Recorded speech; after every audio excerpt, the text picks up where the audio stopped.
Carrie is caring for an 85-year-old woman in a long-term care facility.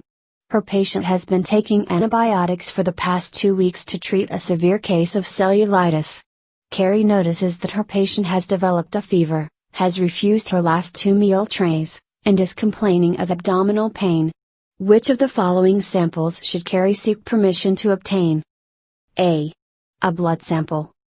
B. A sputum sample. C. A gastric fluid sample. D. A urine sample. E. A stool sample.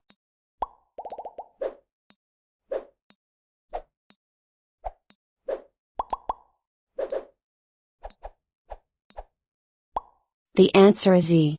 A stool sample. It is possible that this patient is suffering from a Clostridium difficile infection caused by bacteria. The presence of an underlying condition, increasing age, and antibiotic use are all risk factors for contracting Clostridium difficile.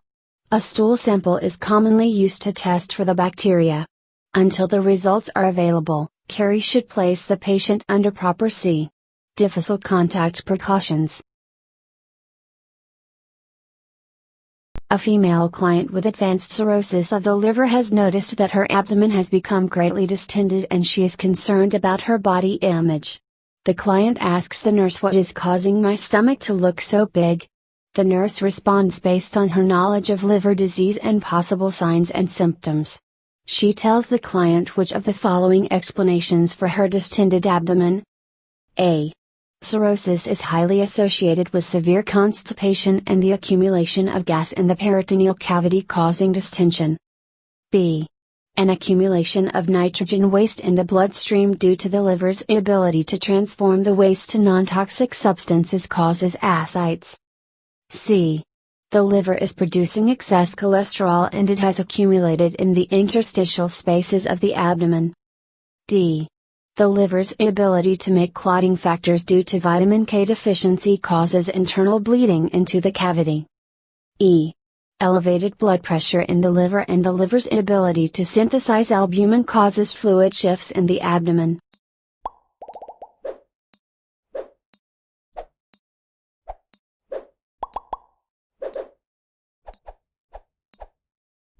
The answer is E. Elevated blood pressure in the liver and the liver's inability to synthesize albumin causes fluid shifts in the abdomen. Portal hypertension causes proteins to move from the bloodstream into the lymphatics which cannot handle the excess and they leak into abdominal cavity. The proteins causes an osmotic pressure pulling fluid into the space leading to ascites.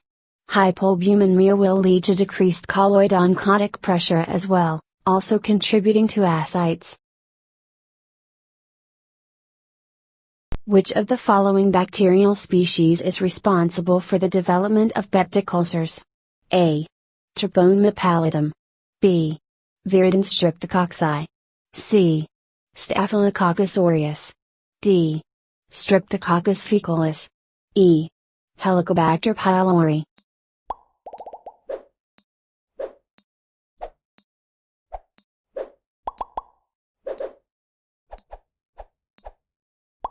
The answer is E. Helicobacter pylori. Helicobacter pylori or H. pylori is the bacterial cause of peptic ulcers. Staphylococcus aureus is a bacteria that frequently causes skin infections along with other conditions such as toxic shock syndrome. Streptococcus faecalis is responsible for many urinary tract infections and contracting viridans streptococci may result in endocarditis. Treponema pallidum bacteria cause syphilis. The nurse is caring for a 25-year-old patient diagnosed with a poorly functioning lower esophageal sphincter. The nurse may advise the patient to do which of the following? A. Avoid alcoholic beverages. B. Limit water intake. C. Lay down immediately following meals. D. Avoid ingestion of antacids. E. Avoid whole grains.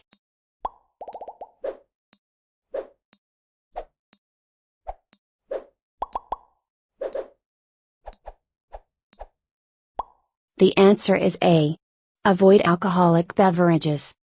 Several foods can cause relaxation or irritation of the lower esophageal sphincter.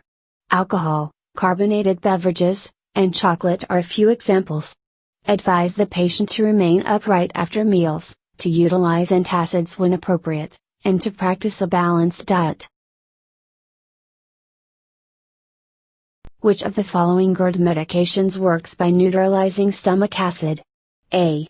Famotidine. B. Magnesium hydroxide. C.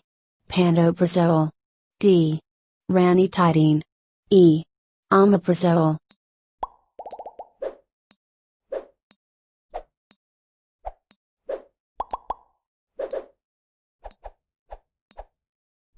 The answer is B. Magnesium hydroxide. Magnesium hydroxide is a strong base. It works by neutralizing the acid in the stomach, forming water and magnesium chloride. All other listed medications work to prevent the stomach from overproducing acid, rather than neutralizing the existing acid in the stomach.